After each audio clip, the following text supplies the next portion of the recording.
Right, at this moment, however, it's time to introduce our second guest speaker. Anthony Dodd is Director of Investigations for Quest International and the Director of Quest Publications Limited, publishers of UFO magazine. He's one of the UK's leading authorities, if not one of the world's leading authorities, on UFO abductions. He's a former North Yorkshire police officer of some 25 years standing, and Tony has never flinched from his conviction that extraterrestrial visitations are affecting the lives of ordinary people on a scale unimaginable. His efforts to investigate and highlight mysterious animal deaths has led to scores of similar reports reaching him from all corners of the globe. Ladies and gentlemen, your warm appreciation please for Mr. Tony Dodd.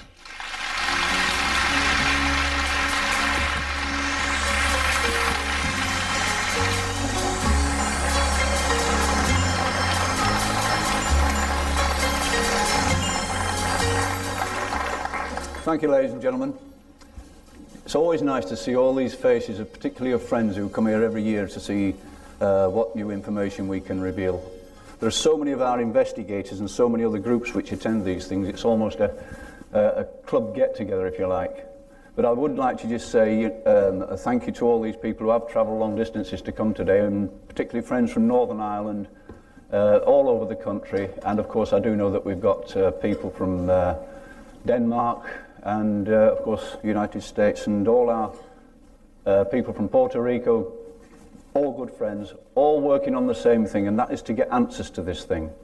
And of course, as our good friend Nick Pope, of course, is amongst us. We're all trying to find answers. We all know there's something happening. We've known it for many, many years, and we've been slowly but surely gleaning information which is leading us to a conclusion which we are going to, without doubt, come to in very, very quick time. We are going to know the answer to this. Make no mistake about it, ladies and gentlemen, in very, very quick time.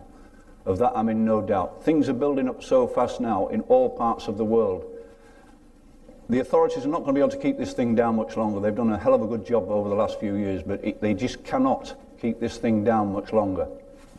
What I intend to do today, initially, I'm going to play an audio tape to you of an interview I did with a Belgian F-16 pilot who was, amongst his friends over in Belgium, scrambled to intercept UFOs over Belgium. These were the giant triangles which Belgium were getting about 91, 92. I've had this, he came to my home with an English fighter pilot, and they allowed me to do an interview with him and record it, but at that time I wasn't permitted to release it. I have now been given the go-ahead that this thing can be released. This pilot has cleared it with his own side, his own country, and so I thought it would be something worthwhile for you to listen to on how these F-16s were scrambled, that these things are real UFOs, and that they are intelligently controlled vehicles. If we put the tape on now, please. You will see some footage of taken in Belgium of these triangular objects at this particular time. Something like that. What actually spotted lots of people was a kind of triangular thing. With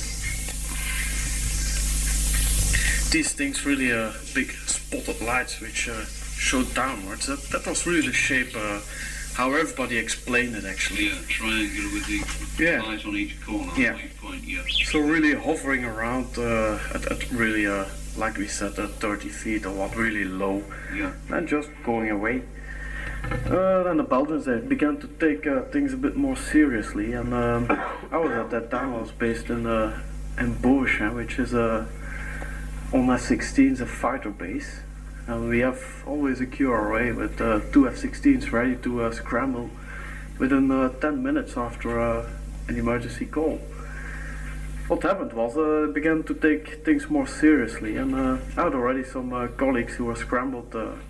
Just people saw it on the ground, reported to the police. The police reported it to our base, and then we always scrambled. Every scramble happened, let's say about 9 to 10 o'clock in the evening. So it was always dark. Yeah. And some colleagues of mine, well, they got already some intercepts, and then it was about my turn actually. So in the evening, just we got scrambled. Clear day, very nice weather, but very foggy on very low levels. We got scrambled. I straight had the feeling, well, this is for real, because it was really too foggy to do an exercise. Sure. So, but anyway, you get scrambled and one's airborne. You always fly in pair with a two-ship, and then you get the instructions, and then, well, they gave us the vectors for where the target was, which was in this case, well, this thing, unidentified flying object. We went to there, and we got it eventually very, very nice on the radar. The radar picture, well, I'm sure you'll get the cassette later on. I'll give the phone number next week via doc. It gives the altitude, it gives the speed, the direction, everything you need to know what the UFO is doing actually. At the time we picked it up, it was low to medium level. I mean with that from 1,000 feet to 10,000 feet was about 5,000 feet actually. Very, very slow speed, and well, almost hovering in fact, and just traveling a bit 50 knots or what, very at ease. What range was? The range was eventually when we picked it up 30 miles out, 40 miles out. Then we got an initial search, and at 30 miles out we definitely had a lock on the thing. We closed in, and what happened with the other colleagues as well is it stays very calm, and it does. You always get the feeling it has everything under control. Till it says, well, now it's enough, and always happened. I think with me it was about 18 miles out that the thing just decides, okay, this is enough. You get an increase of airspeed from 50 to 100 miles an hour straight to, well, let's say Mach 8, Mach 9, Mach 10, incredibly. And the altitude, well, it went from 5,000 feet straight up to 60, 70,000 foot just in a split seconds. At that moment, of course, was, well, we got it initially, you see the reaction on the radar, and then just brake locks because it can't really follow that. Yeah. And that was it, we came back. I straight had to hand in, of course, the tape, and Sure. that's actually what happened in a few words. Can you get any indication of size from your radar screen of No. the target? You can't do that. Yeah. No, because the size, well, because if we, well, blip is a blip, and Yeah, sure. we can put the angle of the radar really downwards. We can even pick up cars. I see. So I see. it's Yeah. really. So it could have been very large. It could have been. Yeah, the amazing thing is the call comes from people on the ground to say, well, because actually the thing I was searching for was pretty close to the town of Liège, and people saw it on the ground. Well, they estimate people on the ground who saw it. Well, it's really a huge thing. Yeah. Well, like we discussed before, they're all quite huge, quite big. Yeah. And well, no messing about, because the initial vectors we got was from the sightings on the ground, and then we picked it up on radar. So we were definitely talking about this triangular shaped thing. Right. And was it, from your point of view, did it appear to be under intelligent control? Well, like I said, it really knew what was going on, because it sits there, it waits till we approach, till 20 miles out, and then it says, okay, this is close enough, guys, we are gone. So you really have the feeling, I had that feeling that night, well, we are just chasing after something that's really playing with us and that has complete control of everything. And, Slides, please. I don't know whether you all heard it plainly, ladies and gentlemen. That's only a part of the interview. But I think the pertinent points of the interview are that, first of all, as far as they were concerned, the ground radar had got the object, the aircraft radar had got the object, excuse me. It allows them to get so close to it, then suddenly jumps from 13,000 feet to 60 to 70,000 feet in 1 second. And I think another pertinent point which he mentioned was that they appear to be in control. They're playing games with our aircraft, which is very interesting. And this obviously was just one incident which we were talking about, but he did talk about many other incidents involving other fighter planes who were playing this cat and mouse game with these strange UFOs, and they certainly say that they are the triangular ones, which of course we've been getting in this country. I'm not going to go too far into the triangular ones because I know that my friend Omar Fowler will certainly be talking about this side of it tomorrow.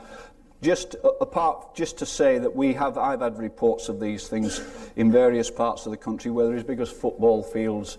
They seem to have some affinity to motorways. They tend to like to hover over motorways and frighten motorists to death.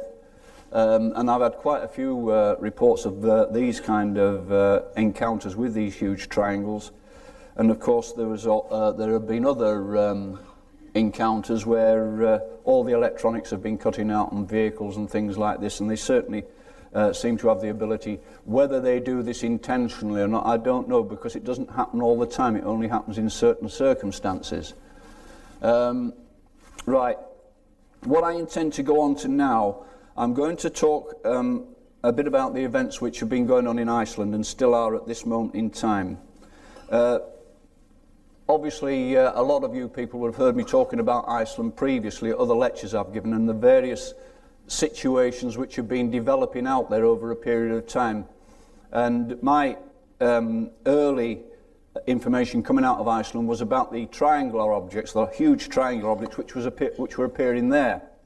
And of course, I had reports, one report particularly where a triangle came out of the sea just as an aircraft which was outbound from Heathrow to Keflavik in Iceland. It was coming in on its landing run when suddenly this huge triangle emerged from the sea, shot up in the air and made the pilot take violent evasive manoeuvres. There was another incident, these are the ones off the top of my head, where a plane out of Heathrow, again on its way to Iceland, was joined by two UFOs on the way across there, and one on each wingtip apparently. The pilot was doing all sorts of manoeuvres to try to get rid of these things, and eventually nearly put the aircraft down in the sea. These type of things, of course, are not made public because they're always frightened of passengers refusing to fly in these aircraft when they're encountering incidents of this nature. But these are first-hand reports which are coming to me. They're coming direct from the horse's mouth. But, hold on. I think we're getting there. Yeah. I just want to go on about this one here. It's an official document, and it refers to an aircraft which was scrambled. It's in Canada. This is official document, as I say. They're far and few between. And that's the wrong one, actually. It goes into three documents. Where an aircraft was scrambled to a UFO out in Canada. It was on ground radar. The aircraft got it on radar, was vectored into the UFO. The aircraft obviously made its appropriate changes in direction to intercept the UFO. Then ground radar saw the two blips, the aircraft blip and the UFO blip, merge into one. Suddenly, the single blip which remained disappeared off the screen. And that was the last they ever saw the aircraft or the crew. The aircraft or crew were never found. And this is an official report. But I think it isn't an official aircraft accident report, but the interesting thing about it, it says total cost of the loss on this, and it's $973,000 for the aircraft, and then there's a thing about how much insurance is going to have to be paid out as a result of the loss of the crew. In other words, an aircraft intercept with a UFO merged together, both disappear, and they've never been seen since. And it is to my knowledge that there have been other encounters of this nature. There's a lot of information been coming out of America about F-14 Tomcat fighters down in the Puerto Rico, Brazil area, going in to intercept UFOs and being seen by the public to physically vanish in front of their faces. Now, we don't know the answers to this. We don't know the top, but we can only go by witness statements and things like this because the military are keeping this, of course, extremely quiet. But we do know. We also know that they've lost aircraft over Japan in the same type of intercept missions.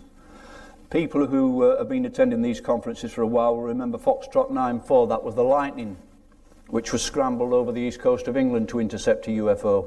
That one merged with the UFO, but it did separate with the UFO again after this encounter. But the pilot was not allowed to bring the aircraft back to base. He was told to ditch the aircraft in the sea. Although the aircraft was totally airworthy, he was told to ditch the aircraft in the sea after the incident. Now, the aircraft did come down in the sea, and it was being observed by some Shackleton aircraft which were in the area. It was seen to come down and land on the water as instructed. The aircraft quickly sank, and the pilot was never found. Now, when the aircraft was recovered from under the sea, the canopy was still closed on it, but there was no pilot inside the aircraft. But that's another story. But it's just pointing out the consistency of some of these encounter reports. That's basically telling you exactly what I just told you, where it goes on to the vectoring and the time this thing happened. It was 23rd November 1953, and intensive aerial searches revealed no trace of the aircraft, and its crew are still missing. But that is an official document. It proves it happens. Now, if we go back to Iceland again, the reason I focus on Iceland because there is an enormous amount of UFO activity going on and around the waters of Iceland. And apart from the one I just told you about, the one that nearly hit an airliner, and the two that chased the airliner across, and they travel all the way from 100 miles out of England towards Iceland, and these two UFOs stayed with this aircraft the whole time, even though the pilot was taking violent evasive actions. They still stuck to his wingtips. They only flew away as he started to get to his landing mode when he was approaching Keflavik. Now, going back to 1953, UFOs were known to be coming down and landing in the ocean up in the Arctic Circle. They were being picked up on the deep space radars and things. And once again, this is a story of its own. This could take an hour and a half on its own, so I'm having to be extremely brief with all this, if you'll just bear with me. What I'm going to do is briefly tell you about that and bring you right up to date with what's going on up there at this moment in time. We do know at that time that the American fleet moved up there because what happened was these UFOs, underwater UFOs as they were at that time, were travelling underwater at very high speed. They were tangling with the fishermen's nets, causing all sorts of damage. Icelandic gunboats were called out to protect these ships, but the next thing that happened, the warships moved in. American warships initially, eventually joined by elements of the NATO fleet and two of our nuclear submarines. They all went up there. Now, during the course of all this, my contacts up there were in contact with various elements of this fleet, and the Russians were also involved, and they were covering the area from the Barents Strait, of course, which is where they come out of Russia into the main North Atlantic. And during the course of all these operations were going on for quite some time, and during the course of these, suddenly the Americans lost a warship. The warship disappeared. There was an immediate sea search put together with every vessel which had been involved in the initial flotilla, including civilian ships, and they were sent on a search of that quadrant of water for hundreds of miles around that quadrant of water, and that ship was never found. Now, that's just the map of the area where it was all taking place. It's in the Denmark Strait, just where this beam goes, there, along there. That's where it was all taking place. Now, at this time, the Americans had one of their new stealth ships up there. Now, if my slides are in order, which I doubt very much, these are just some of the shots of Iceland, because it is the most beautiful place. It is the most uncontaminated place in the world.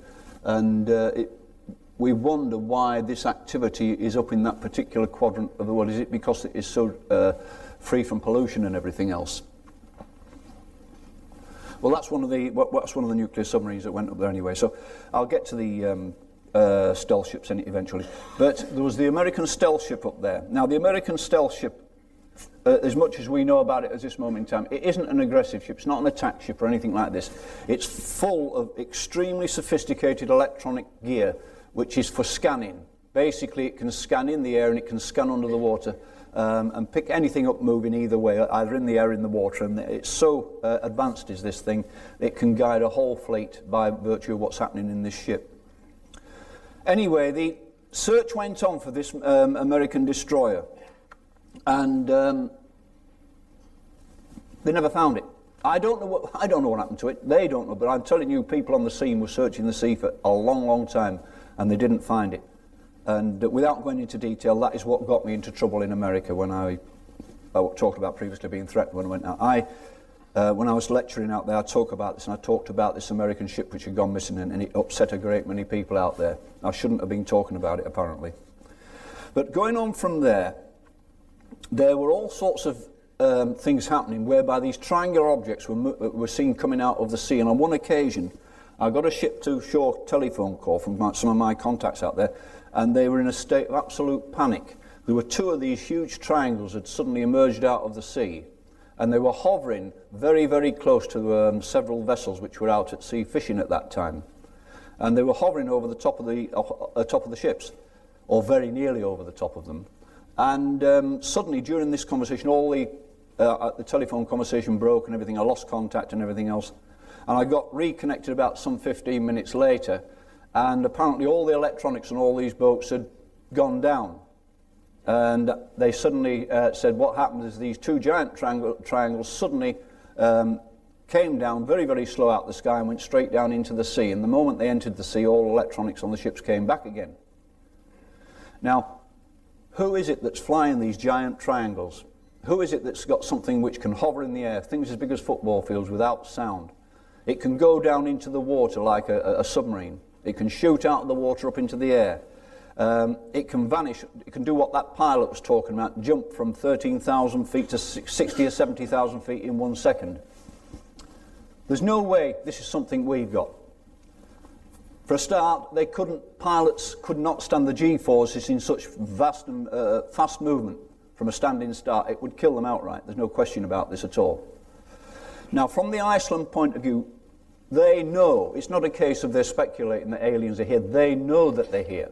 The residents in Iceland know that aliens are there. They've been seen there, and they've been seen on a semi-regular basis. And I'll get to that a bit later on with this, where things have been building up there. During this incident with the flotilla in Iceland, at one time, all the ships were told by the Americans were in charge. They usually are in these things. They seem to be, as far as the UFO ET field is concerned, they seem to be the top experts on this, and everybody in the world seems to take notice to them because they've obviously got an enormous amount of experience in dealing with this kind of thing. The American warships told every other ship to stand off and not to come any closer than 3 miles. And of course, as ordered, everything dropped back until there was a clear circle around the American warships of 3 miles, 3 sea miles, 3 nautical miles. This was getting evening time when this happened, and nobody knew why. They weren't told why they were told to stand off. They were just told to stand off. So they did as they were told, and suddenly the outlying ships suddenly started picking up a number of contacts on their radars. And at one stage they ended up with 16 of these objects coming in, and they were coming towards the American warships. Now, they got to a situation where the ships on the outside could actually physically see these objects in the sky. They were balls of amber light. And the whole 16 actually came in, stopped, and hovered above the American fleet. And they hovered there for some time. And several minutes later, they all shot off in unison together. Now, there were no aircraft by any standards we've got. They certainly weren't helicopters, because helicopters could not have been that far out to sea. And also the weather was too bad to have been out to sea anyway.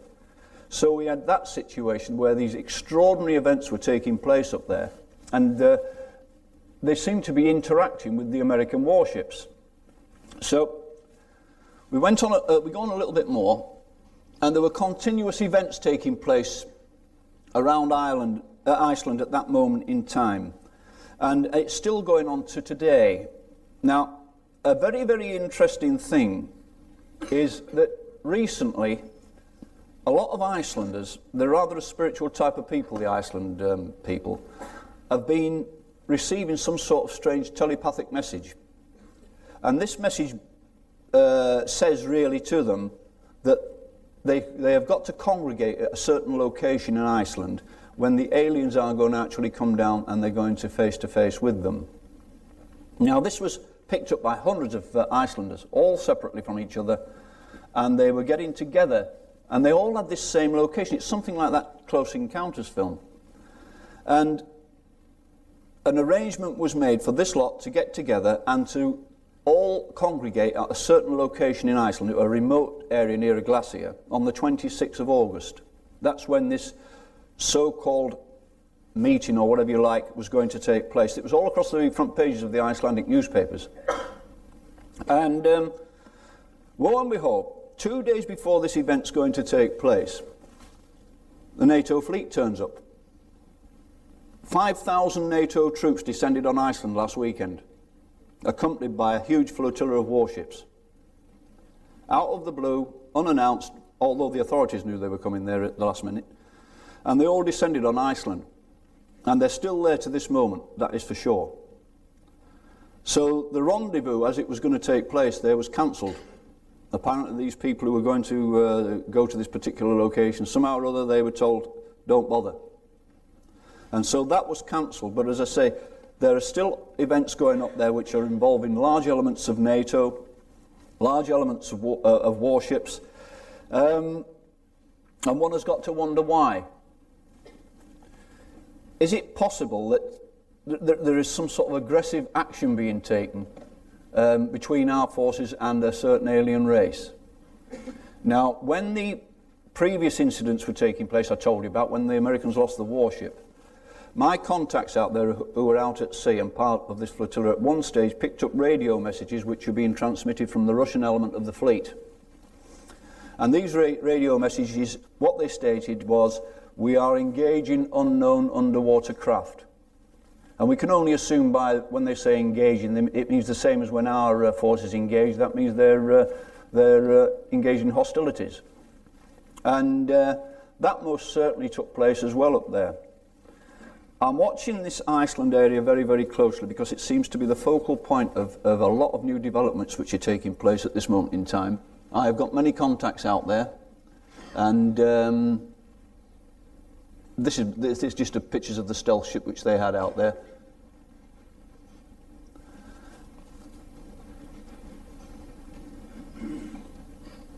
An awesome looking thing. But there are continuing events occurring out in Iceland at this moment in time. There's no question about that. And it is to do with ET activity. There's no doubt about that. I can tell you that, once again, I say from the horse's mouth. The activities which are taking place up there are related to ET activity, UFO activity. But there seems to be this extreme fear, and maybe quite rightly so. Who knows the intentions of these particular aliens?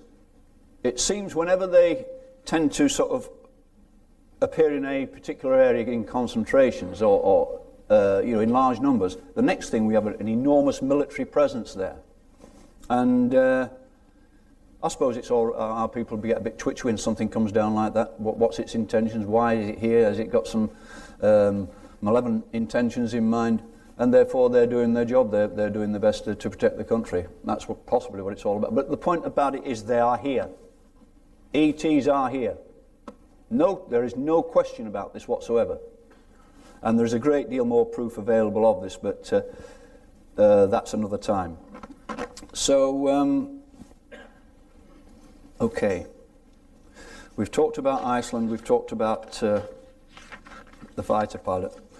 And what I want to go on to now is the animal mutilation business, which a lot of you are aware of. We all know the animal mutilation syndrome is taking place, but I wonder whether we all are aware just to what degree this thing is taking place. And trying to make progress with this animal mutilation, because trying to find out what's happening is like banging your head against a wall, believe me. It's a type of thing where people are not supposed to ask questions. Can I have the video first? I'm just going to show you a quick shot of video. It's Linda Howe's video, and it's... Noon, we went out to check the cows. We had some cows that were about to calf, and everything was okay. And so we went back to the house, had lunch. About all afternoon, we'd worked out on the truck all afternoon. It was a pretty day, and we hadn't seen or heard anything. When about 5 o'clock, I had to go to Kremlin after a load of hay. So I was in a semi, and the cow was over a little ridge, but I could see off a sweet road, the cow laying there dead. I got the pate and I called my wife and told her to go check on it. Half of the udders were gone. You could see into the stomach cavity. The rectum had been partially removed. The eyes were bulging out. I was horrified at the thought of what could do this in broad daylight when we had checked the cows only a few hours before. That cow was the Desurus's third mutilation. In the fall of 1979, they found 2 of their year-old heifers lying 100 feet apart in a pasture. Both were dead, and their rectums had been cored out. Cause unknown.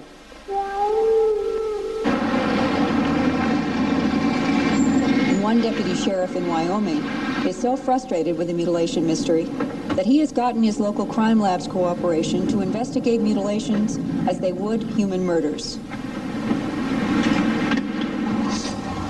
This fall, we had 10 mutilations, 8 in Sweetwater County and 2 in Daggett County. And in 1975, we had 16. From everywhere I go, they tell me that it's predators, which I do not believe. Why do you feel differently? Because I don't feel a predator can do these things. I don't feel a predator can come up and chew a half of a bag off of a cow or the end of the penis off of a bull and not touch any of the rest of the cow. I've been around predators, and they'll go inside the abdominal cavity first and eat the insides, which is easy eating. What would be your own personal feelings about who or what would be doing these mutilations and why?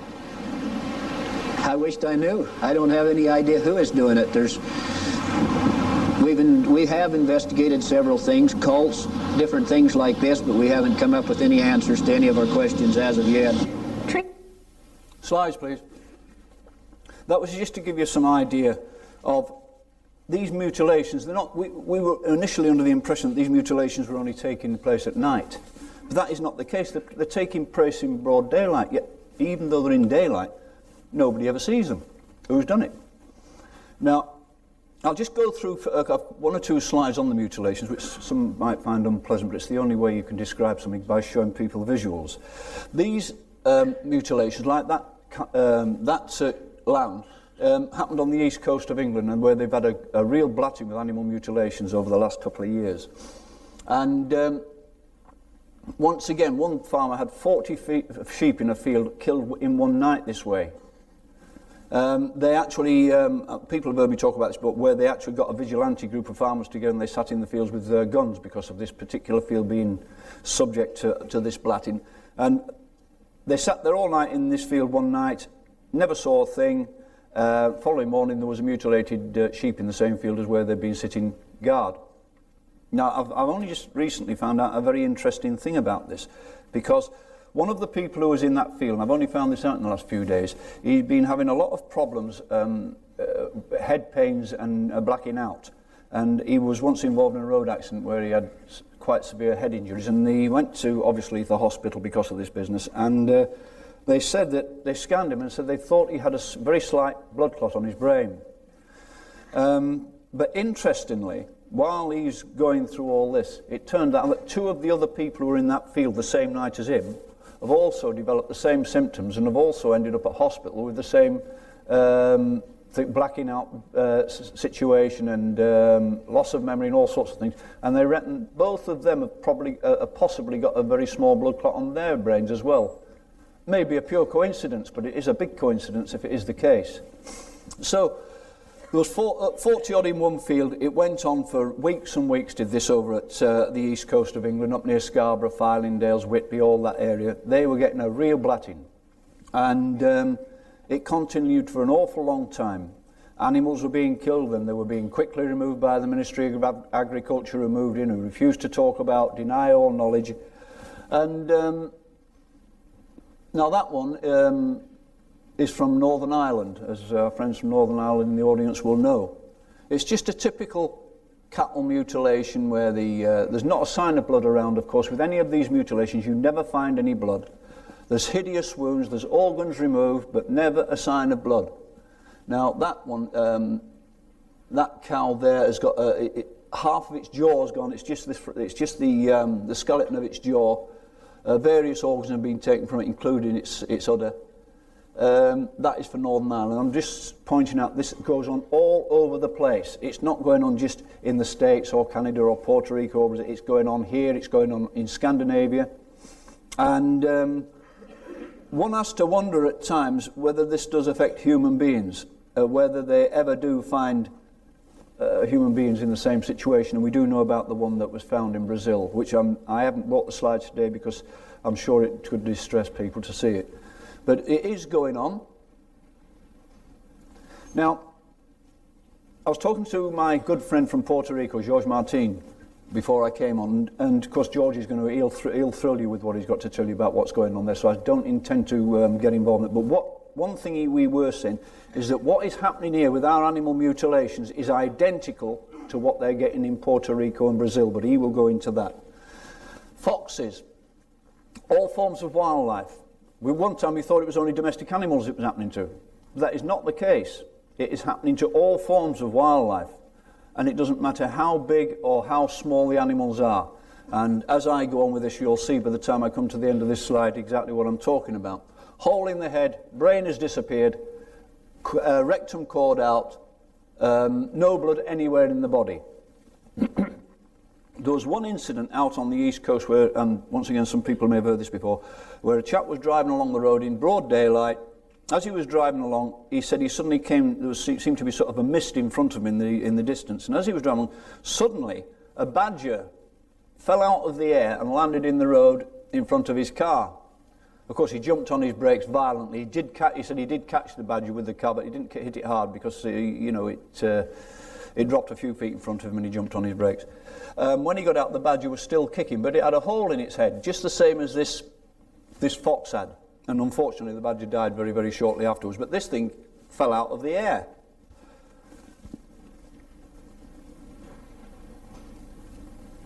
Now these I'm just one or two newspaper cuttings. People have asked me when I've spoken before, well, can you show us some of these cuttings that appear in the papers?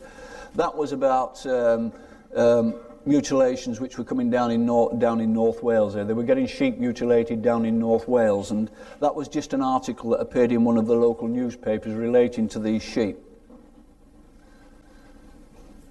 Well, this was the area where a lot of mutilations, ranging from cattle right the way through the animal system, from deer to badgers to foxes, all the way down, were all being found because there's some vast forests around that area.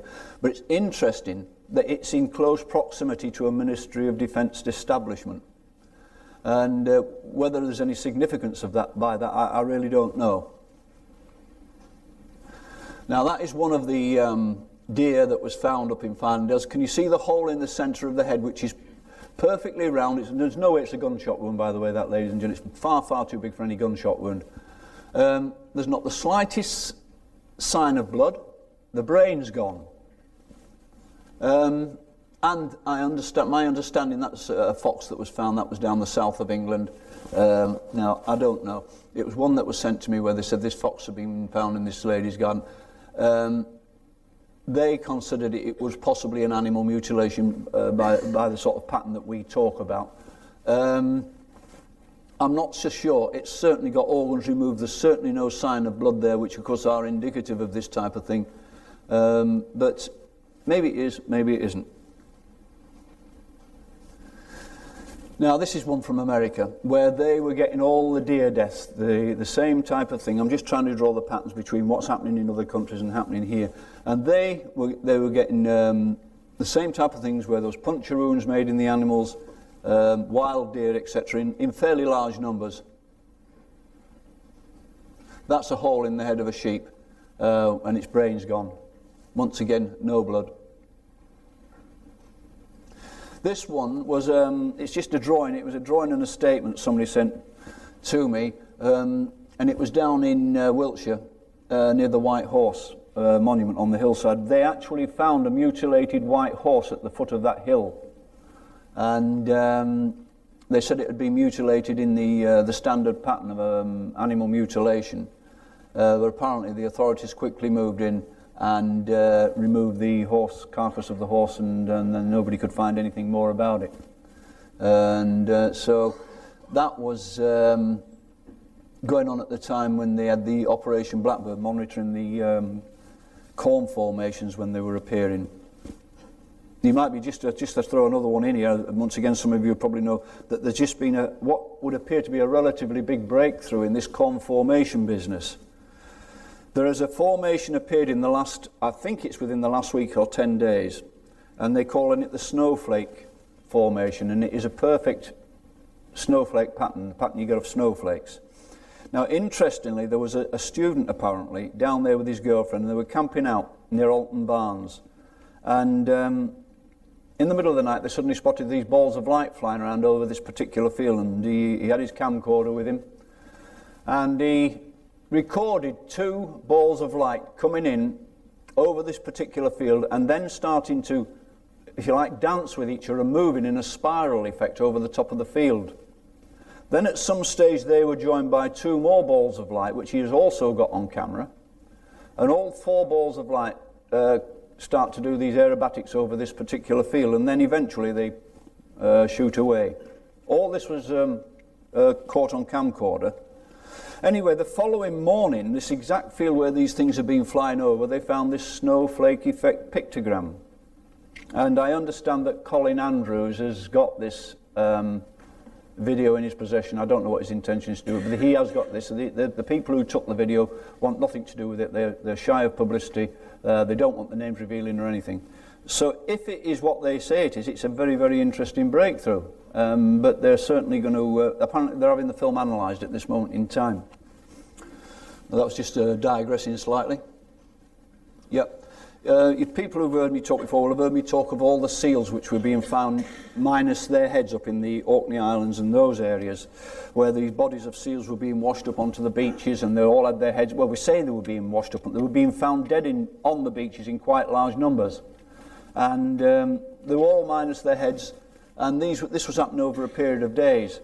I spoke to the vets involved because they actually did some autopsy on one of these bodies, and they said that these heads had been removed in a very, very surgical, very precise type of way, and that every head had been cut off at exactly the same point, and the cut had gone straight through the same part of the spine, the 2 bones of the spine in every case, and not once had the cutting instrument touched the spine. So it was really extraordinary. And they were finding these things, as I say, these poor devils, in numbers. They said, we spoke to the Seal Protection League, etc., and they said there is no way this is the work of normal predators like killer whales and things like this, of course, who usually prey on seals. They said there was no way that this was the case. The big argument was at the time, it was going on by the police and the Seal Protection Society, was, were the animals being killed on the beach, or were they being killed at the sea and they were being washed in? The police attitude was that they must be getting killed at sea purely and simply because there's no sign of blood on the beach at all. But the Seal Protection League were under the opposite opinion. They reckoned the things could have been killed on the beaches where they were found. This is an interesting one. There may be some people in the audience who know about this one, but it was one that was passed to me from down south where some people had their pot-bellied pig killed. It was night, it was put in a barn at night, apparently, this pot-bellied pig, where they had their other animals, and the barn door was closed at night, and it was just a latch. There was no bolt or anything like that, it was just latched. Anyway, when they got up the following morning, they found that the barn door had been torn off its hinges, and the pot-bellied pig was missing. And it was found about half a mile away, minus its head and one of its legs. Once again, there was no blood anywhere around to be found. But the interesting thing about it is the fact that whatever had got this pig out of that barn doesn't seem to have had the intelligence to realise all he had to do was lift a latch to open the door. It had physically got this barn door and ripped it off the hinges. And the people who own this barn said this would have taken something of extreme strength to have been able to have done this. So that's another strange one. This is just another picture of a couple of deer that have got the same type of holes in their head, and they, believe me, they have lost a large number of these deers. The game wardens up in these areas, this forested area up on the east coast of England, have been finding these in fairly large numbers. And I was lucky to be able to get some of them to get to do some photographing before these things got whipped away, before anybody could find them. Even a hedgehog. This is one or two. I threw one or two slides in of the American side of it just to sort of give you comparisons again of what they do. How they actually excise the flesh away from the lips of the animal, the tongues disappeared, the eyes or ears disappear, yet, once again, never any blood. That's one with a cow which has had its udder removed, no blood. These are the ones which have just been recently shown in our magazine. They're from Sweden. They are getting animal mutilations out in Sweden the same as we are. And this is a moose which has been killed and mutilated, and it's got injuries to all four of its legs, which were broken, and the joints were crushed. Now this is interesting, this crushing business. I've had this come to me before, where animals which have been killed have found that it's been found that the bones, some of their bones have been pulverized inside them by what must be a very, very powerful force, because when you start talking about bulls that weigh 1,000 pounds and they're found dead and their bones crushed, it makes you wonder what it is capable of doing this.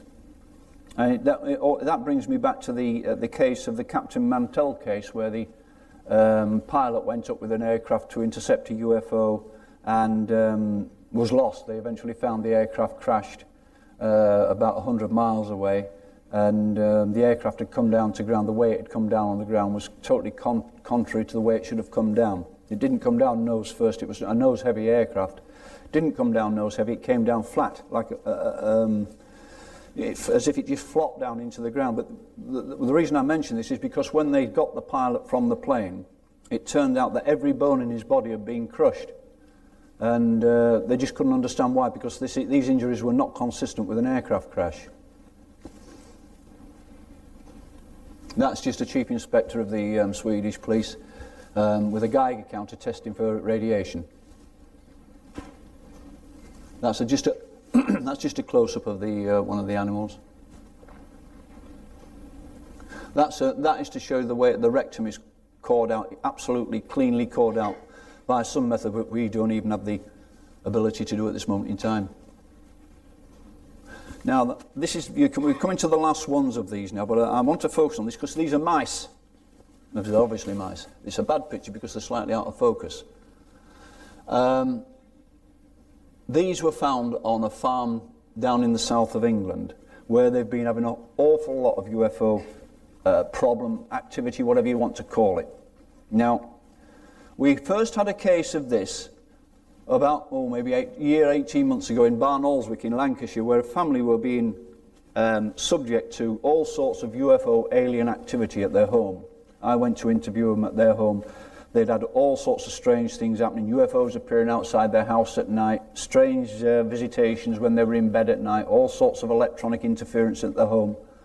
And right in the middle of all this activity, the housewife went out into the garden one morning and found all these dead mice lined up on the lawn. And they'd all got this little hole in their head, the same way as the larger animals had, with the rectums cored out. We're talking about mice. Now, this particular case is another one where the same thing, identical thing has happened, where they found all these mice lined up, holes in their heads, rectal areas cored out. And this particular case is related to those who have read the story I wrote about the Jason Williams case, the young boy who was being abducted, and I'll go into that because I'm going to come on to abductions next. But it's happened on the property which is owned by Jason Williams' parents. So it just goes to show we're going right across the spectrum of animals here, from the largest right the way down to the smallest. Now what in God's name is it that can do something like this to mice? And what are they trying to prove? I mean, when mice are lined up like this, as they were in the previous case, there's something obviously lining these mice up to do this like that. I mean, that's not sort of a haphazard way of if the bodies were thrown out. They're being actually laid out like that and left like that. So what is the logic behind something which is doing something like this? Is it being done to scare people? Or is it being done to tell them something else? It's very, very difficult to really come to terms with exactly what is going on with this mutilation business because, well, I don't know.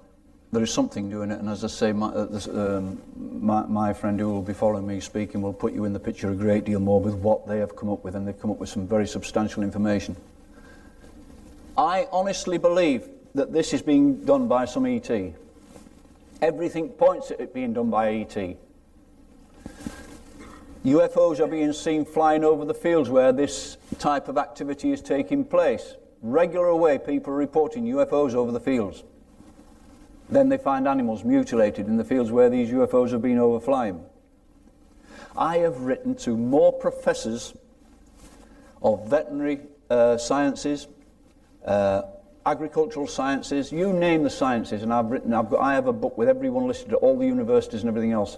I've written letters by the dozen about this to them, explaining, sometimes putting photographs in envelopes from. Not once in all the letters I have written have I ever had an answer. Never once. That has got to say something in itself. Now, the autopsy which was carried out on a sheep 2 or 3 years ago from a Filingdales incident, which I told our investigators who attend these conferences, it was done by a professor down at Bristol University. He came up with a 40-page document at the end of it, but which basically told, it was being read out to me, the results of this autopsy on the telephone, because the person who had this autopsy done had just received the report. And he was reading it, he says, you aren't going to believe what this report is saying. And he was reading it out over the telephone to me, and I've actually got this recorded. I haven't got it here with me, I've got it at home on an audio recording, because I tend to tape some conversations. And the first thing he said on it was that this animal was radioactive. And the second thing of any significance that came out over the telephone to me was that there's something had happened to this animal which had totally altered its genetic structure. The cells in its body had been altered, they were not the same. Some sort of reversing polarity, if you like. It was at that time when he was reading these things out to me over the telephone that he had a visit at his front door, and some authorities arrived at his front door with a warrant to search his premises and confiscated everything he got, including that report he was reading out to me. They took the lot. And they said it was under the national security heading. That is why it was not in our interest to know this kind of information. So we went back, or he did, went back to this professor who'd done the original report and says, look, can we have a duplicate of this report? And by this time, this professor had been got at. He said, look, there is no way I am going to give you another report. He said, if anybody asks me, he said, I will deny that I ever gave you the first one. And he said, I wish I'd never got mixed up in this business. He said, I value my family and my job too much to get any more involvement. He says, so I don't want anything else to do with you. These are what the things that are going on. That's just another one of the mice. That is a bad photograph. They took a photograph, they were on the phone to me and said, look, with these mice, we've got these mice with all these. I said, look, for God's sake, get me some photographs so we can show the detail of what exactly is happening. Unfortunately, that one, they put it on a table to get a close-up of it, and it's out of focus. But what it is basically, I don't know whether you can see it from here, but it has actually, that particular photograph, had it been in focus, will show you that the rectum has been cored out on the mouse. But of course it is a bad one, unfortunately. Okay, next thing we're going to go on to is the abduction side of things. I just have a little slurp. I think the best thing we can do, first of all, I shall go into the abductions thing and some of the cases I've dealt with, but I think it's worthwhile initially just showing you some video footage of Darrell Sims in America and some of the implants that they've been removing from people's bodies. Because as you know, that when we talk about alien abductions, we talk about implants being put in their bodies, and they've actually recovered some of these implants in the United States. So if we can we have the video next, please? Comes back and it is just amazing. Nerve fiber everywhere. No signs of inflammation. And these objects have been in there at least 11 years. They should have been walled off. First of all, the objects were not found as the little metal rods that you see here. What they were found is encased in an entombment, literally a membrane, a cocoon. This one first was shaped like a shark's tooth. That's how about the size you see the little shark's teeth on the beaches sometimes when you go to the beach looking for them. And it was very dark colored, very dark gray. And the membrane surrounding the objects, at first he thought was just, there again, the inflammatory response to objects. That was obviously what it was, had to be. So that's what he thought. He was curious the way it was set up. What we did was take the first pathology report. He reported to me those two findings: the finding of no inflammatory cells and that there was nerve fiber everywhere. And I told the doctor, I said, well, after I'd taken the implants back to Houston, I said, I found a couple of interesting things too. I said, number one, the objects themselves are magnetic. And I told him about what I'd found on the film, and I checked them. I said, second of all, I said, what we found about these objects that's most interesting is that the casing around the outside of them, I said, I fluoresce them as I do abductees when I'm looking for the stuff. I mean, it doesn't take but a minute to check. And I found the same brilliant green fluorescence on the outside of the membrane as we have on some of these abductees. I said, I find that rather curious. He said, oh my God, please send these things back. It's in this other evidence. We did. We got a second group of pathology reports back. The pathologist does not know a thing about what's going on here. We never let anyone know. He was completely oblivious to any of this. Second report comes back, hemosiderin and keratin. Keratin is what the substance is around these objects. Keratin is surface skin.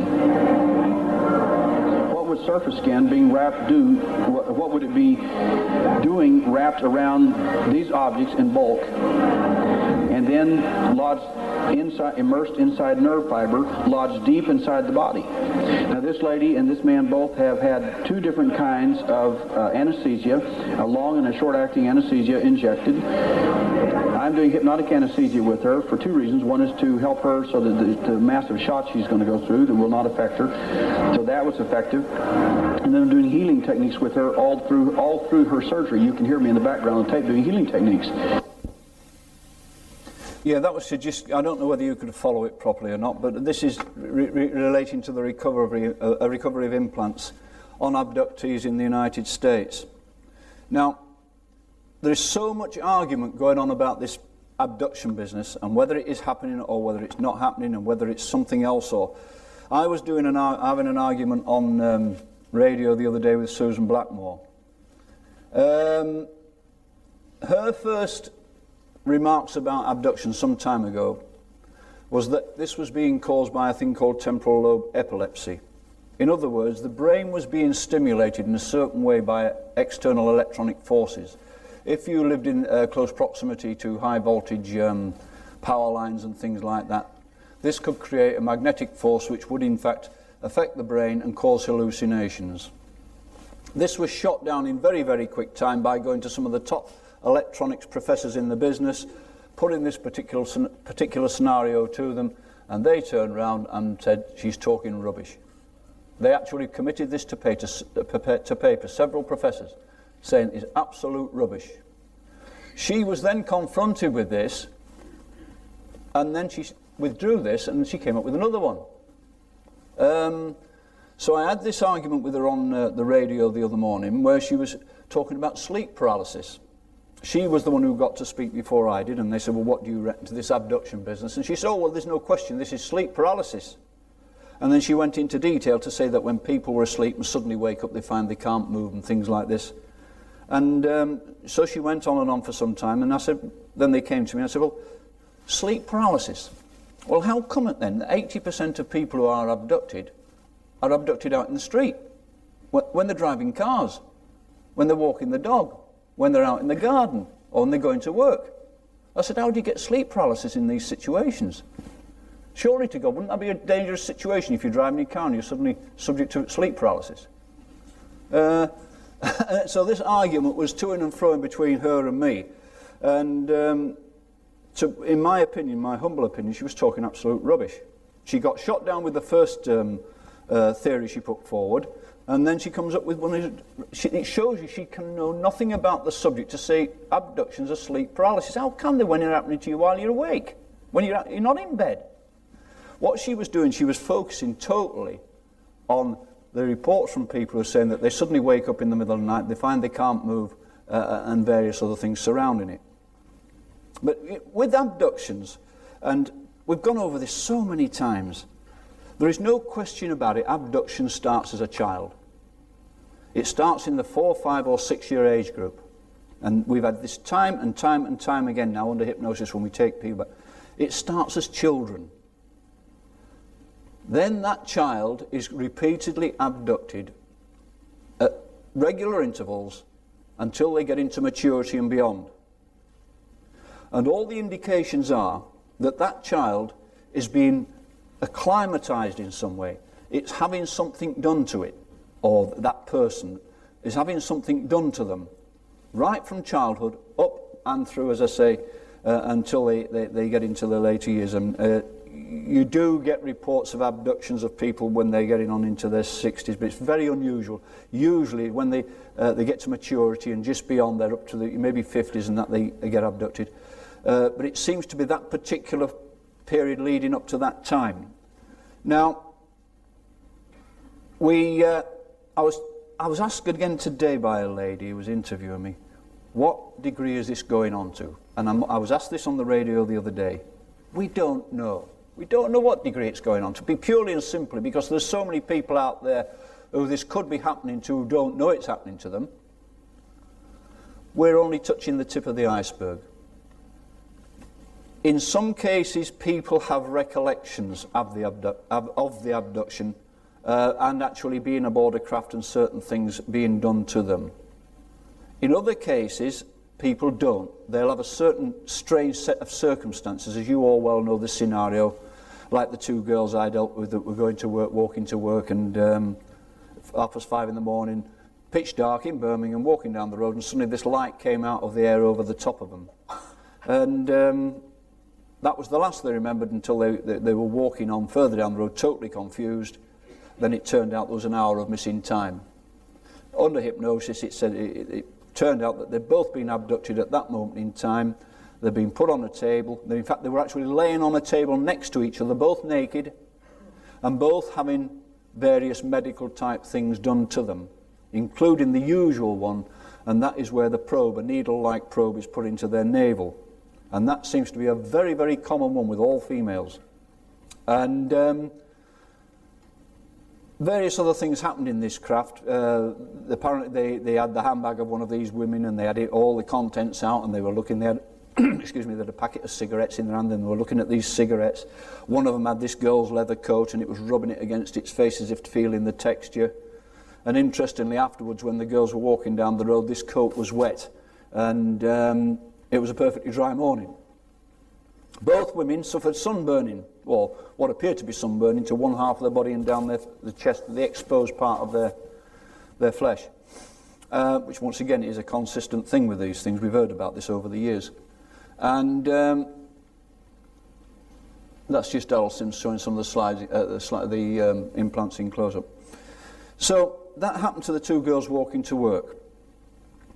You probably all know about the one where the 4 people were in the garden having a barbecue last year.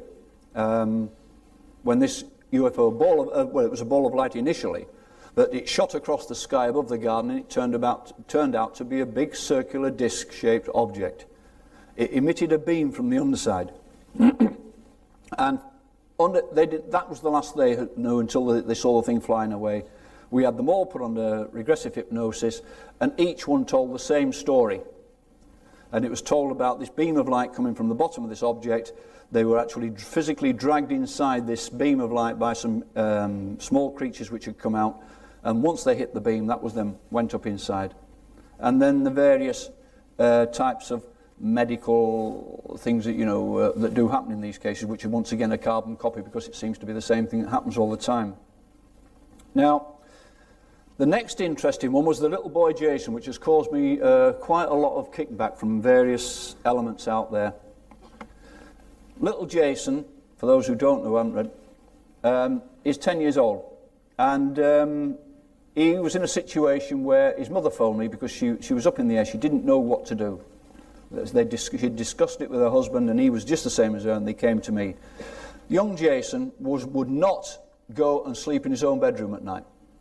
He told his parents that every time he went up and slept in his own bedroom, he said the aliens would come and take him. Now, he'd no knowledge of this subject at all. And, of course, they laughed it off, children's thing, you know, dreams and all this kind of business and that, but he insisted, absolutely adamant, he would not go to bed in that bedroom. Now, the father was a night worker. He used to go on at 6 o'clock at night, come home at 2 o'clock in the morning. So what they started to do, just to ensure that the boy got some sleep, was the mother would go to bed and she'd take the little boy in bed with her. Normal thing to do. Until the father came home, then he would gently lift the boy out of bed, who would be fast asleep by this time, and take him back and put him in his own bedroom.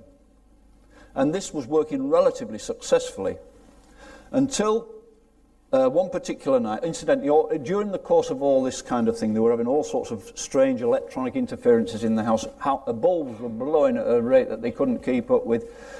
Clocks were stopping. It was usually a certain electronic clocks, the digital clocks, at about 3:30 in the morning in the bedrooms. All sorts of strange things were happening in this house. And then this particular night, the three dogs that started barking and making a right racket, and these were three monstrous dogs. They weren't small dogs. And these, by the way, these people, they have a small hole in a fairly large one. It's almost a miniature farm. The husband got up to look to see if anybody had come into the house, intruders or anything like this, and there was nothing. The whole house was sealed. They always were extremely careful with this when they went to bed at night. All windows locked, bolted, doors bolted. Went to have a look and see Jason was okay, and when he went in the bedroom, the boy disappeared. He'd gone. He wasn't in the bedroom. He got the wife out of bed. They searched the house. No sign of him. But they were bewildered. They thought, well, he's not in the house. Where the hell is he? Oh, the house is bolted from the inside. He couldn't have got out without leaving one of the bolts off or anything like that. They eventually found him. He was curled up in the garden shed at the bottom of the garden, in his pyjamas, fast asleep. This happened on 3 occasions. And nobody knows to this day how that boy got out of the house and was found in these situations. But he did also start talking about these aliens were teaching him things. They were showing him all sorts of pictures. They seemed to be teaching him some form of binary language, which was a language of numbers. And slowly but surely, the boy was getting distance from his parents, and they were getting awfully upset about this, because he was really slowly but surely distancing himself. He was almost speaking above their head. He was talking with a sort of superior type of attitude. They took him to a child psychologist, a doctor, a woman doctor, told her what was going on, and said, look, please sort this boy out for us. We're having all sorts of trouble with him. And he was under the wing of this doctor for a year, and she tried everything in the book on him. Didn't make one bit of difference. In fact, she phoned me one day, and we discussed this case purely and simply because the mother and father had asked her to speak to me. And she would not, this psychologist doctor, she would not even contemplate the possibility that anything like an alien abduction was taking place. These things do not happen. She said, there's something disturbing the boy. I don't know what it is. She said, I've tried for a year to help him. She said, I can't help him. She says, so I'm going to, as far as I'm concerned, I'm going to discharge him and say I can't do any good for him. So we had a long discussion, this psychologist and myself, and I was telling her about various other things that were happening in the house and this, that and the rest. And she said, well, I've got to reserve judgment on something like this. I really cannot accept that something like this is really happening. I said, well, that's entirely up to you, I said, but I'm telling you that these kind of things do happen. Anyway, to go on further on this, all these things continue to happen. And it was on this farm where they've recently found these dead mice. Now, Jason has drawn these aliens who he's in constant contact with, and there's no question about it, they're our little grey friends. They're absolute carbon copies, his drawings. But they had all sorts of strange things happening on their farm with their animals. They had all their farm animals suddenly dying for no apparent reason. The minister, they called vets to the scene. The next thing that happened was all these people turned up wearing this head-to-toe protective clothing, all white with headgear on. All the carcasses of the animals' bodies were removed. They were told that they couldn't keep any animals on this particular piece of land for at least 12 months and to apply in 12 months' time for a license to put animals back on it. The 12-month period ended. They reapplied to have the animals put back on the land. They went to the Ministry of Agriculture and said they wanted a permit to be able to do it again. And when they told them, they said, well, what are you talking about? We never told you that you couldn't have any animals on this land. And she said, you people came. She said, and you actually give me a piece of paper saying that I could not keep animals on this land anymore. And they said, sorry, you've got the wrong office, this is not us. And to this day, they have denied all knowledge of this. Anyway, because nobody is saying that they gave them this piece of paper saying they couldn't keep animals, they've now started again, and they've put animals back on the property without getting any permit or anything. And it's since they've put these animals back on the property that they've suddenly found these dead mice. But interestingly, I mean, it's right back, by the way, it's right next to Ministry of Defence properties, this. There's a huge forest at the side of this land, and on the other side of this is the Ministry of Defence. It's quite a large area of land is this they've got there, and apparently once a year what they do, they allow these, what they call it, bikers, you know, the mountain, they usually like motorbikes, but the mountain bikes, off-road bikes, and they have some sort of get together, and they come in from different parts of the world, and they have races, and they do this on this particular land. It's happened once a year. Anyway, they came this year, and of course they put their tents down in the field to all these lads, and anyway, when they were about to go, the night before they went, they contacted this lady and her husband to thank them for their hospitality and everything else, and they says, well, thank you very much for the light displays that you supplied last night. It was wonderful. So she said, what light display? They said, the light display over the field where we were camping. And she said, well, we didn't supply any light display. And it appears that while all these lads were in their tents in this field, just about to go to bed, except all these lights appeared in the air over these tents, and apparently they were doing all sorts of aerobatics over the top of these tents. Now, because of the problems she was having with this young boy, she decided to take him away from the farm on a week's holiday and leave the father at home to look after the house and everything else and the land. And she took him away and onto a caravan holiday. It was a long distance away from where they lived. And they took his grandma as well, her mother, with them. And they were enjoying themselves on this holiday. And of course, once he's away from this place, he seems to be a lot more relaxed. During the course of this holiday, one morning when the Jason's mother woke up, she could hear her mother sobbing because the mother had the end bedroom at the end of the caravan. She could hear her sobbing, and she was a bit worried because she's getting on, she's elderly. And so she went and knocked at the door and walked in, and there was her mother laying in the bed, and the bed and her mother's were covered in blood. The mother's nose had been bleeding dramatically, violently, and it was all over the pillow and everything else. And of course, she said I cleaned her up and helped her as best way I can. She said she was very, very distressed. She said she was hurting, her head was hurting, and God knows what. And so the daughter said, well, what did you do to do that? She said, well, I haven't done anything. She said, in fact, when I woke up about 2:30 this morning, she said, you know when you turned the light on in your side of the caravan? She said, it woke me up. She said, and I was all right then. My nose wasn't bleeding then. And so, of course, her daughter then said to her, well, we didn't turn the light on at our side of the caravan last night. We've never been out of bed since we went to bed. And the mother said, well, at 2:30 in the morning, a very, very powerful, bright, white light came under my bedroom door. And she said, I saw the light, thought, oh, what they got up for in the next room. And then she said, the next thing I know, bang, she was out. Anyway, she woke up, as I say, covered in blood. And it's just another one of those extraordinary things which are happening to this family. And from that time on, incidentally, and it's very sad because the daughter was telling me this only this week that her mother has sent a message. She lives in another house, of course. She sent a message to her daughter saying that she would rather she didn't come to see her anymore because she's too frightened. And this is all to do with what is surrounding this family. There are many, many more things happening to the family other than I've told you now. Strange things appearing in the bedrooms at night. As I say, the dogs going bananas at night. The whole family are in some state of continued shock and they don't know what to do to get out of it.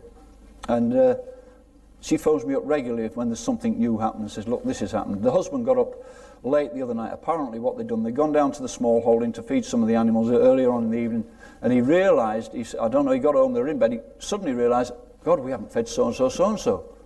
So he got up, got into his car and went to the small holding to feed the animals he'd forgotten. I think they must have been penned up so they weren't fed with the others. He gets down there, and apparently, as he gets out of the car, there's a huge cigar-shaped thing hovering just above treetop level over the top of the land.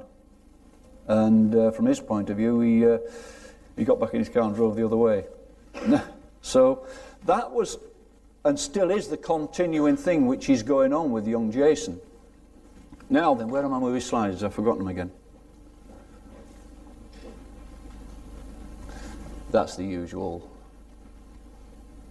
The young boy is Jason there. His mother phoned me up 2 days ago, extremely distressed, when the young boy had turned round to his father and said to him, I don't know whether there'd been some altercation there or something, but he said to his father had said, look, you just do what your father tells you. And he turned around and he says, you are not my father. So his father said, what are you talking about? What do you mean? He says, my father is out there. He says, you are not my father. And that has hurt his real father. It really has hurt him. And he just cannot understand why this boy's coming out with these things. But as his mother says, he seems to be developing this attitude where he's looking down at us now. It's very, very strange. And she said, we don't like it. But it's an ongoing situation with Jason's family. And I will keep monitoring the stuff as it comes through. And I will. That's the land, by the way, with just to show you some of their land that they've got bordered by the trees and that. Some of their horses. You all know about that one on the table. This is just some of the other abductees I've dealt with and the types of marks that are appearing on their body after abduction experiences. That is a fairly common one, the circular mark, which seems to have almost like bands running through the centre of it. That is quite common. One of the latest ones I'm dealing with, now, not a pretty sight, is the whole family want to remain anonymous. They do not want publicity because they once again, they're totally bewildered by what's going on. There's a mother, a 23-year-old son and an 18-year-old daughter. They're getting the works. They're getting alien figures appearing in the bedrooms at night. They're getting... the young girl, the 18-year-old girl, wakes up, sees strange figures in the bedroom at night. Of course, she panics like hell and gets her head under the covers, as you would. But she keeps waking up in the following morning finding that her night clothes have disappeared. Once again, which is consistent. We've had this before, where people have gone to bed and they found the night clothes disappeared. Or conversely, they've gone to bed at night and when they've woken up in the morning, they're wearing somebody else's. And they're not even in their house. So it makes you wonder what's happening in the middle of the night. But this particular family, I'm on with this one at this moment in time. This chap, the 23-year-old, is remembering quite a bit of what's happening to him, and this is what he's telling me. There's no reason to believe this boy's lying. His mother's having the experiences, his sister's having the experiences, but he is being taken up into this craft. He's being put on a table, and the aliens are actually communicating with him. They're allowing him to see what they're doing. There seems to be some sort of a friendship has developed between him and the aliens for whatever reason. Now it's interesting because for the first time, in all the times we've had all the little greys reported, all the tall blondes in the background watching what's going on, he tells me, which I find interesting, that these little grey aliens, they're wearing masks. What you see when you see the little grey isn't the true alien. And he said one of them, this is a conversation ongoing between them, he said one of them actually took one of these masks off and let him see what it was like underneath one day. And he said it was, without doubt, insectoid. It had the face like an insect. He said it seemed to have no bony structure. It seemed to be all soft and like rubbery. But, excuse me, they actually performed an operation on him and allowed him to see what they were doing.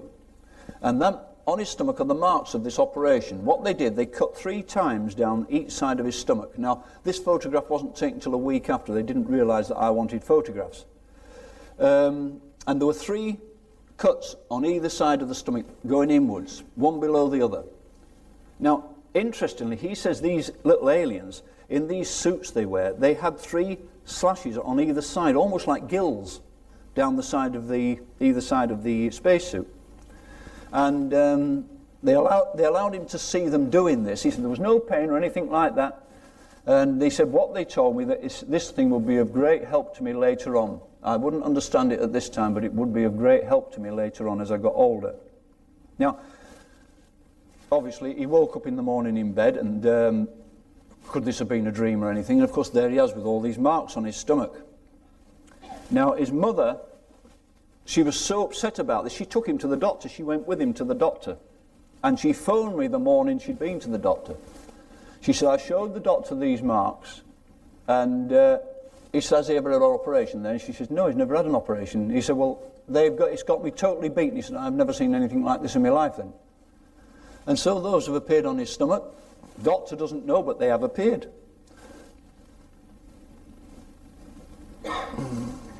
That's the end of that one. So this family, it's still ongoing. And this, once again, this lady has come to me for help, and the only thing you can do with people like this is talk to them and say, look, well, you really aren't on your own here. There's a lot of people like you, there's a lot of people going through these experiences, and therefore you're not suffering alone. She's certainly suffering in silence. She's terrified of outsiders finding out about it, because she said they'll think we're going crazy. But it is really is happening to the whole family. This boy has told me a great deal about what the inside of these craft are like, the detail of it, and all the dials, all the computer things around on the walls, and a great deal about the aliens themselves. But he says there's no question in his mind whatsoever. These aliens are insectoid. They're like insects. And that suit that they wear is a protective suit. In fact, he said they actually made a mask for him. Now, it's interesting this, because I don't know. He said what they did, they said, we'll make a mask for you, and then it enables him to travel at certain velocities, well, whatever it is, the way they travel. And they actually got one of these things, and they put it over his head, and it had no eyes in it. It just had open things for eyes, and they laid him down, and he said, and they actually told me to keep still, and they poured something into his eyes, and this thing, it actually formed a solid, like, membrane, which filled the mask. And so when they took the mask off, the mask had like these big eyes that we see that the Greys have got. I can only tell you what's being told to me. This family is so genuine, you wouldn't believe it. They don't want publicity in any shape or form. They want help. Even the boy, he's terrified of what's happening to him, but he has got extreme detail of it. I don't know, ladies and gentlemen. I've got dozens of these. There's too many to deal with. People coming to me, this has happened to me, that's happening. Can we go into hypnosis and all that? I've got a waiting list. And so when we start talking about how many is this happening to, God only knows how many it's happening to. But it's got to be happening to thousands of people. And particularly, on many occasions when I have people under hypnosis, they talk about being in the craft, and when they're in the craft, they can see several of the neighbours sat round the sort of circular rooms with like benches around, and all the neighbours are sat there. So it doesn't necessarily mean that they abduct one person at once, or two or three or four, as we did in the garden. It strikes me that they can abduct a whole street if they so wish. And we've certainly had this in the States, where they've actually had, on one instance, where they had 2 coachloads of people totally disappeared. About 90 odd people, all disappeared, never been found since. And when Bob Dean was over here last time, he reckoned he'd just got information that they'd just found a town where the whole, was it something like 1,500 people had disappeared in a town, totally. And the only reason they found out about it is that some of the people who lived in this town had gone out for a day out. When they come back, nobody there. So, and that's supposed to be, so what, we know there's been cases like this before. That one happened in Canada where the whole town disappeared, and they've never found anybody in that town from that time. So it strikes me that they can do it to large numbers of people as well as small numbers of people. And there's no question about it. They are in control. They can do what they like, and we haven't got the power to stop them doing what they like. It makes you wonder, at the bottom line with it, is whether they're responsible for us being here. They're treating us like the animals on a game reserve, as we treat animals on a game reserve. Sorry? 5 minutes. Thank you. Well, we're still on with it, ladies and gentlemen. We are making breakthroughs, we're making progress. It's slow, but we are getting there. Now, just one thing, I've just been told I've only 5 minutes left. You will have read, some of you, excuse me, my throat, in the last magazine about this incident which happened in the Welsh UFO crash, is it 74? I've left the documents behind anyway. Where a UFO crashed on the hillside, the Berwyn mountain range in Wales. It came down, there was a huge crash which caused a 3.5 explosion, or whatever you want to call it, on a Richter scale. All the residents of the local town heard it, of course. It shook their houses and things fell off the walls and things. They went out and they saw this glowing object on one of these hillsides, very, very remote hillsides. And one of the locals, a nurse who lived as near as you could live to that sort of thing, because it wasn't accessible totally by road. You'd have to go off the road and walk from God knows how long to get to it in impossible terrain. She phoned the local police and said, I think an aircraft's crashed. You can see it on the side of the hillside. It's come down, it's glowing on the hillside. And so the police said to her, look, can you make your way up until we can get over there? Being a nurse, you might be able to assist in case there's injuries. Okay, she says, gets in the car with a couple of her kids. Off she goes up this mountainous road towards this thing. And they get so far, then they have to stop. And they can't get any further. In fairly quick time, the military arrive. And everybody's ushered out of the area. Now the nurse, when they got to the closest point, they were watching this thing pulsing on the side of this hill. There was a pulsing orangey red light. And she could see small lights moving across the hill near to this thing, as if somebody was walking along with torches and things. And anyway, then they were sort of ushered away, and the military moved in, put a total quarantine on the area. Nobody was allowed in that area. Even the farmers who farmed that country were not allowed in there for a week. They totally sealed the whole area off. And then, really speaking, nobody knows what exactly happened, because the whole thing was so isolated, and nobody was, as I say, allowed anywhere near this damn thing. And so basically, and this is basically, as I say, I'm short on time. I can't pinch anybody out at the next speaker's time. The whole thing seemed to die a natural death. I've recently come across somebody who was part of the military attachment. They were sent up there urgently. They weren't the first on the scene, but they were special forces. They represented a special forces team, and this person I know he was an officer. He's retired now. Was an officer on this special forces retrieval team. He says they were summoned up to this area at short notice. Eventually, when they arrived up at the area, they were divided into two sections. His unit was divided into two. He had one unit, and then there was another.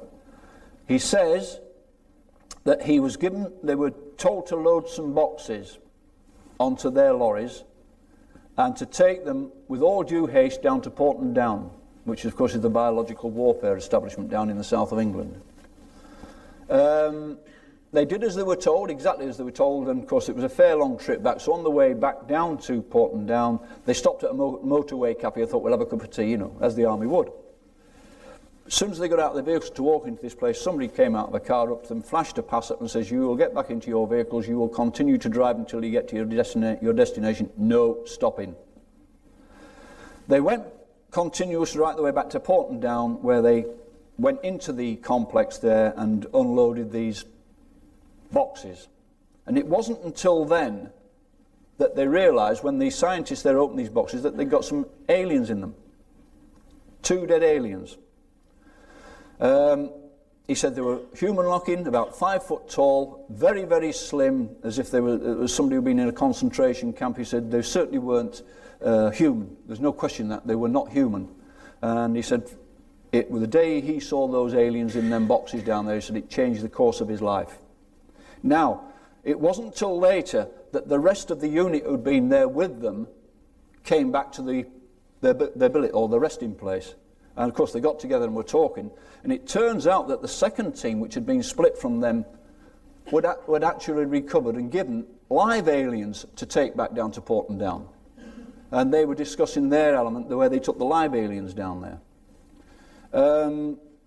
It's very, very new as this case, and this person, once again, has nothing to gain by lying.